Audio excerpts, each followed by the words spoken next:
আপনি যাই করেন, আমার কথা শোনেন, আপনি যাই করেন, যত পাপই করেন না কেন, নামাজটা ছাড়েন না। নামাজটাই আপনাকে ইনশাল্লাহ পাপ থেকে দূরে রাখবেই ইনশাল্লাহ।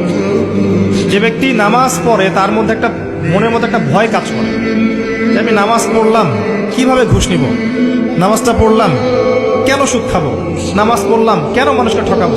তার মনের ভিতর কিন্তু একটা সারা একটা নকিং হবেই। ইন্না সালাতা তানহা আনিল ফাহশাই ওয়াল মুনকার, সালাত আপনাকে সমস্ত অশ্লীল এবং গর্হিত কাজ থেকে বিরত রাখবে ইনশাআল্লাহ। নামাজটা ছাড়েন না, যত পাপ করছেন করেন, আমি বলি নামাজ ছাড়েন না। ইনশাআল্লাহ একদিন নামাজই আপনাকে পাপ থেকে বের করে আনবে ইনশাআল্লাহ। শয়তান আপনাকে হতাশ করতে চাইবে, শয়তান আপনাকে হতাশ করতে চাইবে যে তুই তো গার্লফ্রেন্ডের সাথে কথা বললি, রাতের বেলা পর্ন দেখলি, তুই তো ফ্রি মিক্সিং এ আছিস, তুই মাদক দ্রব্য খাচ্ছিস, তুই কাজে ফাঁকি মারিস, তুই ট্যাক্স আদায় করিস নাই, দুর্নীতি করছিস, তুই আবার নামাজ পড়বি কেন। শয়তান আপনাকে এগুলো বোঝাবে কিন্তু যে নামাজ তো আমার শোভা পায় না, আমি তো অনেক পাপী মানুষ। এই ধোকায় পা দিবেন না। আপনি নামাজ কন্টিনিউ করতে থাকেন, ইনশাআল্লাহ আল্লাহ পাক আপনাকে পাপ থেকে বের করে আনবেন ইনশাআল্লাহ।